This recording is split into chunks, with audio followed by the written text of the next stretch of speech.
Man, where do I start, man? First off, man, I just want to say thank you to the Philadelphia Eagles organization for giving a young kid from Los Angeles, California, an opportunity to play at the highest level. The opportunity that was presented to myself, would never go unnoticed, never unseen. They made my dreams come true. Jeffrey Lurie, I just want to tell him I appreciate him since day one, being a little kid, 20 years old, not knowing half the stuff I know today, sitting in front of you guys, just making me feel like family and opening the doors for me for a young kid to fulfill his dreams. Howie Roseman, all the long talks, conversations that we had. Want to tell him I appreciate him.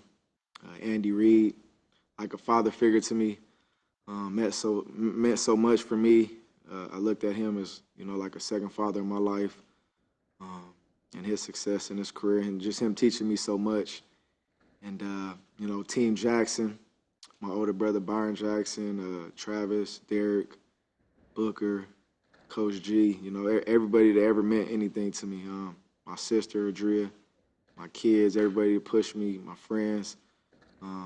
Everybody just made it possible for me. Can't forget, my father, Bill Jackson, rest in peace. The relationship we had and, what he meant for me, how much he pushed me. Everybody thought he was crazy. Him believing me more than anybody in the world. And, I could just remember the conversations we had and what it meant. So for me to be sitting in front of y'all today and just to fulfill every dream we ever talked about, man, is surreal. To play for the Philadelphia Eagle logo, man, that just means the world to me. My mother, Gail Jackson, her being my rock every step of the way after we lost our father in 2009. It was tough, but, one thing I say every time I suited up and played in between the white lines, it was just something about playing for Philadelphia to kind of help me cope and get through, me losing my father at a young age. So I just want to say if it wasn't for that, I don't know how I would have got through it. The brotherhood, all my teammates, and everybody that challenged me every day, coming to this facility and stepping on that field out there was like no other, man. I built some memories and some camaraderie that you'll never get nowhere else. It was special, and I just want to tell everybody that was a part of my ride, I appreciate y'all, man, and it's always love, man. So with that being said, if I forgot anybody or I missed anybody, it's much love. And last but not least, the Philadelphia fans. It's a special place in my heart. I played a lot of different places in the NFL, but nevertheless, Philadelphia was never a dull moment. Them fans, they always pushed me. Even if I wasn't playing good, they would got on my butt, because they're gonna support you when you're doing good. The minute you're not doing good, they're gonna let you hear about it. So to be able to be a professional and kind of hear that from your fans, man, it just gave you that extra push to go out there and want to be great. And obviously the media, I appreciate y'all too. And y'all made it exciting for me, man. So with that being said, appreciate y'all, but I'm here to answer questions and let's get it, man. Thank y'all. DeSean, how did Andy gain your trust when you were a rookie? Oh man, Andy was a very amazing guy. Man, I remember the first conversation we ever had was when he drafted me. And first thing he called and told me, he said, man, I don't want to have to deal with your father, man. It was a bad rep that was put on my dad, from college, and just how enthusiastic my dad was. And just as a father, he always wanted the best in his son. So sometimes his emotions took over. And, the first conversation, Coach Reid was like, man, I heard a lot about your dad. But he's like, I don't want to deal with him, man. But it just kind of really showed that, he installed, ownership. And when I say ownership, he expects the best out you. You whatever you put in, that's what you're going to get out.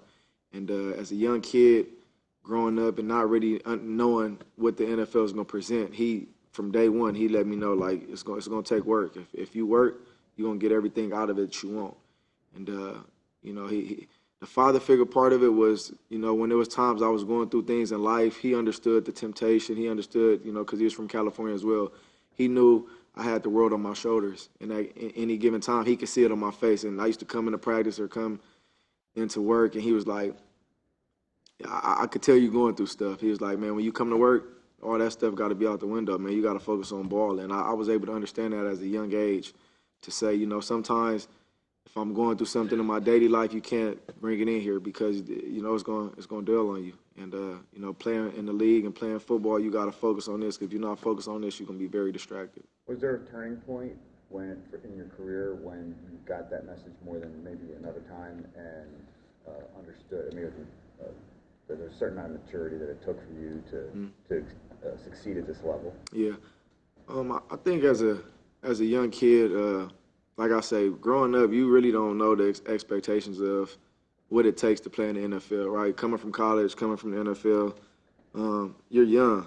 I was drafted at 20 years old. There was a lot of things I didn't know that I had to go through and learn to understand how to get better. And I think that's a part of life in any shape or form.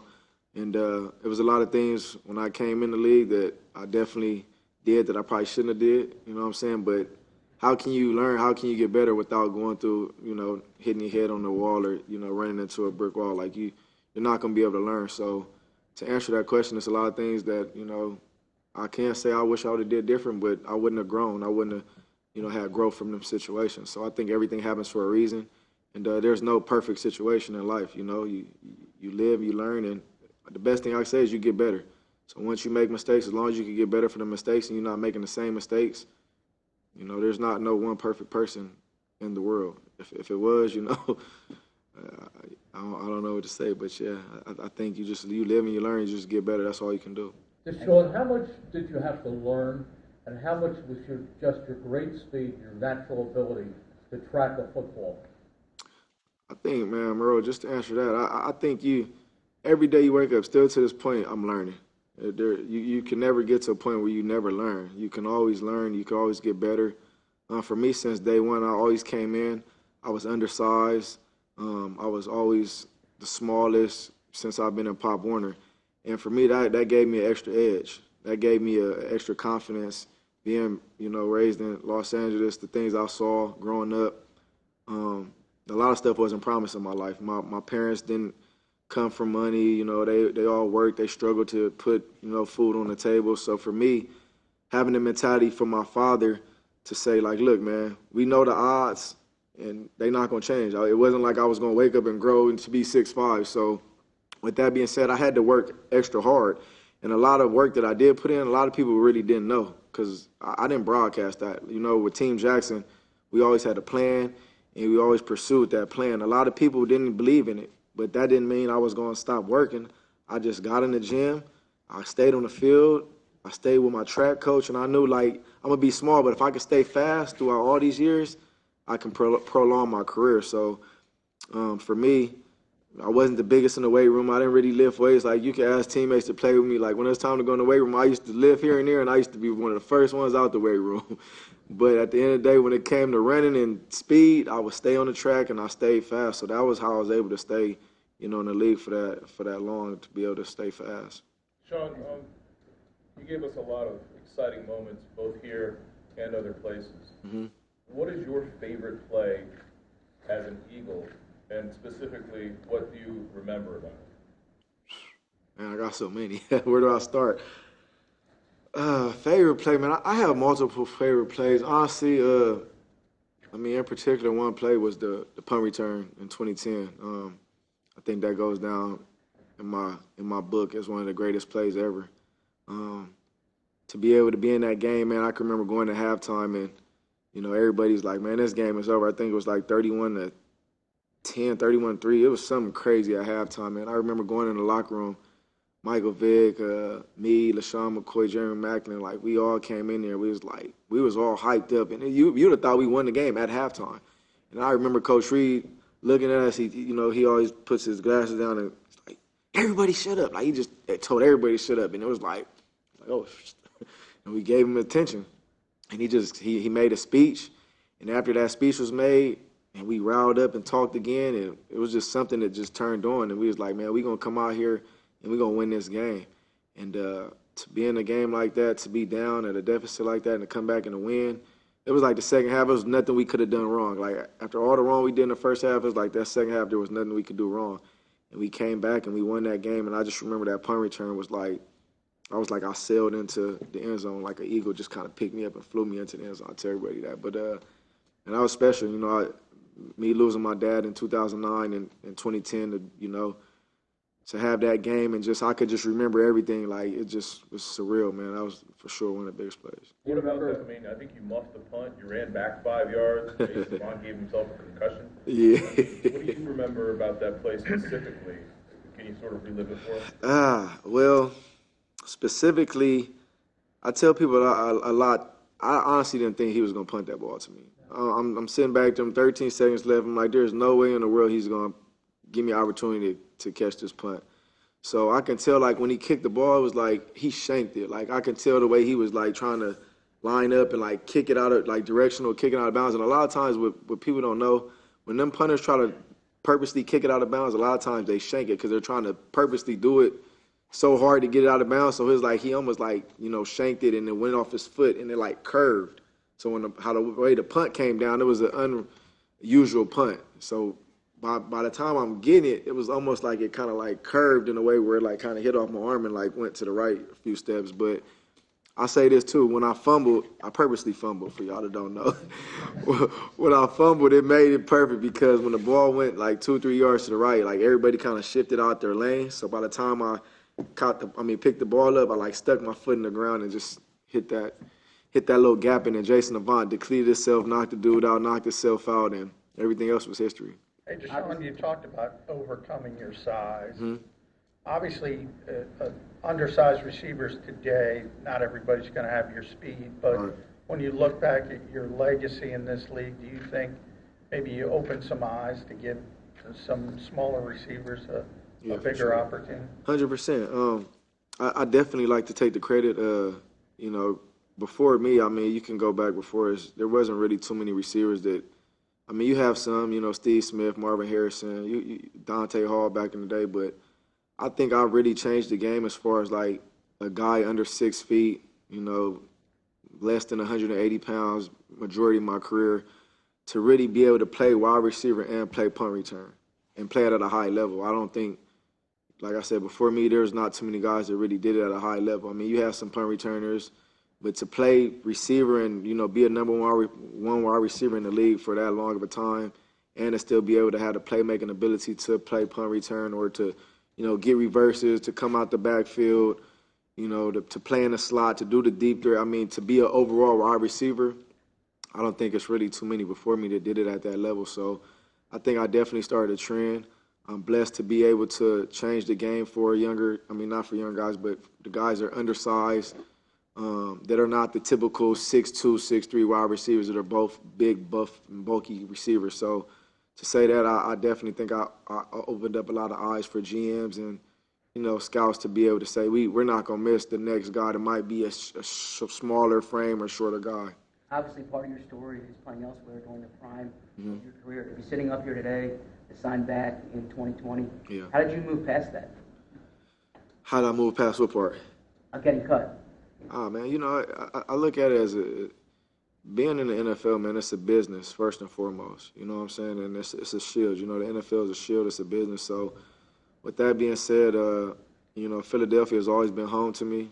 Share some special moments here.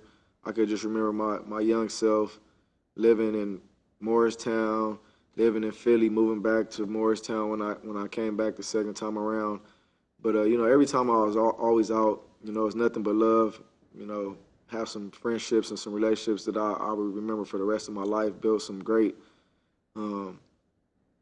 times here, man. But I just look at it as it's a business, man. Things happen in life, and, you can't really change the things that's happening. All you can do is just wake up the next day and just, be a better person. So for me, that being said, I just kind of took it on the chin and just kept going, man. You can't never really, adversity sets in, you got to, what's next? And for me, I was always a guy wherever I would be at, I'm going to be the best person I can be and, just make plays, man. That was what my game was made up off of, making plays, the big plays, big moments.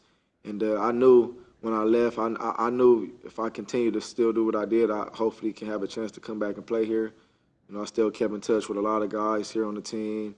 And when Doug came back, it was like, let's figure out a way to make it happen. So unfortunate the second time around, with injuries and things of that nature that happened that played a part. But as y'all seen when I did come back, that first game, I was enthusiastic. I was here. I was loving it. The crowd was loving it. And it just was unfortunate that I, suffered some injuries that, couldn't really finish out how I would want to. Just so he might be a little taller than you, but he's also very slight. Do you see any of the things that you did in Devonte Smith? Man, Devonte Smith, yeah, man, he's a heck of a player, man. I watched him in Alabama, the things he was able to accomplish at Alabama. Like you say, he might be a little taller than me, but yeah, the stature and the frame, obviously, same. Skinny, not really the biggest, but the way he's able to go up and catch the football, the way he's able to make plays, definitely see a lot of similarities in him. And, I look forward to continuously watching him play in that Philadelphia Eagle green jersey. And, I definitely think he's one of the top receivers in the league, still young, still got a lot of upside to I don't think he's done. And the player he's going to turn into. But as far as what he's done, yeah, he's a special player, man. I love watching him play. DeSean, you're still a young guy. What do you want to do with your time now that you're done? Yeah, I'm still young, man. I don't even really consider it a retirement. Like at the end of the day, I'm 37, man. Today's my birthday, so it's just special to be able to come back in to officially, sign and come back and sign with the Eagles. And, I look at it as I'm starting a new chapter in my life. And the new chapter is I'm really like an entrepreneur, honestly. I got so many different variables in different directions, different business ventures. I got my kids, that I'm pushing out that wants to play football. And, I got a documentary that's going to re-come out. I had a documentary before that we just, signed a deal with Amazon that's about to come out soon. So I think you guys are going to be seeing a lot more of me. I'm going to try to come to Philadelphia a lot more, too, and just be involved with the team, man, because I love what they're doing here. It's just a special place, man. This is like my second home. So for me, man, I think you're going to still see me. I'm very active on social media, and, I definitely want to be more active here in the community. So much stuff I can't even tell you all in one, man. But it's a lot of stuff I got going on, man. Just stay tuned. DeSean, there's a lot of players that when they retire from the NFL, that have a tough time transitioning to getting the thrill of playing and the competitiveness. And have you thought much about that? And obviously, you do have your hand in a lot of enterprises. Yeah. Do you think that'll be enough to satisfy that? I mean, honestly, I don't think you'll never get the thrill back of running out that tunnel and hearing the fans cheer for you and, you playing and competing at a high level. But for me, honestly, it was an easy transition. It was an easy decision because I feel like I fulfilled everything on the field. Can I still play? Yes. Do I want to still play? It's probably 50-50. If I could just wake up and go play on Sundays, would probably be the ideal thing.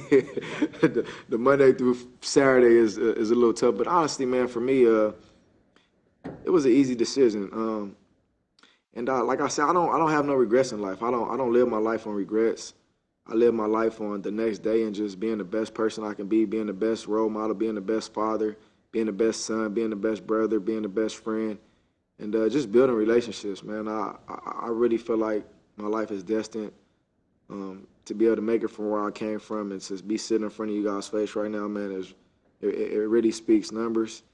And when I was a young kid, man, I did it at a high level, man. I think a lot of kids that are playing in the NFL now looked up to me, still have a lot of relationships with a lot of young guys. And for them to just be able to tell me how much I meant to the game and how much of a legend or how much I really meant to them just speaks numbers for me, man. So, I don't know, man. I think y'all still going to see a lot more of me, man. It's not over, man. Who knows what that next phase brings. Sean, your last game as an Eagle, your last reception as an Eagle was like an 81-yard touchdown catch from Jaylen.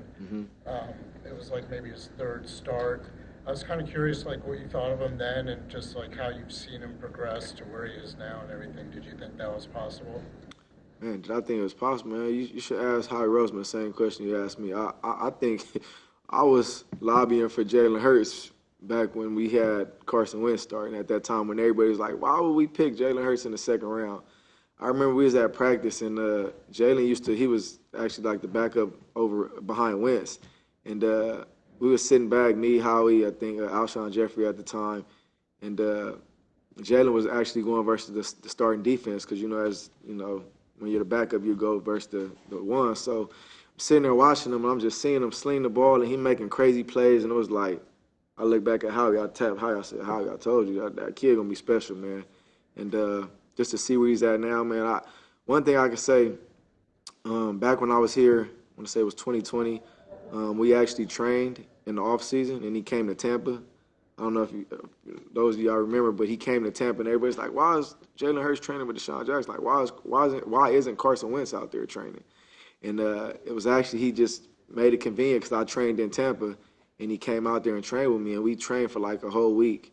And, we was able to build, and I just seen, like, his mentality was different then. Like, you can tell him coming from Alabama, just his mentality of just how eager he was to win. He had like a older mentality. It was like he was like an uncle or like an old father. And it was just like the game was never too big. It's just his persona, his demeanor. He's like walking around, he's flicking the ball. I'm like, something special about him. I was like the game is not too big for him. It's like he'd been here before. So I definitely saw Jaylen Herz before what the world sees now. So I feel like he's just starting, man. I think he's going to be here for a long time, man. He's going to have some special moments here in Philadelphia. And as you can see, man, he's QB #1 for a reason. DeSean, how important is getting into the Hall of Fame for you? Do you have a sense of how real that is for you? Yeah. I mean, honestly, growing up, I think that was a goal for me. It was a vision. It was a dream. Realistically, I never really envisioned nothing else but being Hall of Fame, So for me, I definitely feel like my body of work speaks for itself. And, records, creating records, breaking records, and creating records. There was records that wasn't even heard of that I actually put in the record book. So Canton, Ohio, I know they have some memorabilia and some stuff in in them rooms in there. So, like I say, man, I definitely think it's deserving. I'm sure, that's not for me to answer. It's not for me to vote on. But as far as the body of work, I think it's there. And I'll definitely be honored because that ring of fame and that honor is special, man. I think that's what we all play for, is to go play to go play and, make it for the Hall of Fame. Win a Super Bowl, Pro Bowls, all that stuff, all pro is great. But at the end of the day, I think that gold jacket is the #1 thing overall. So that being said, I'm hopeful that I can get in there, and I'm blessed if I am being able to get in there.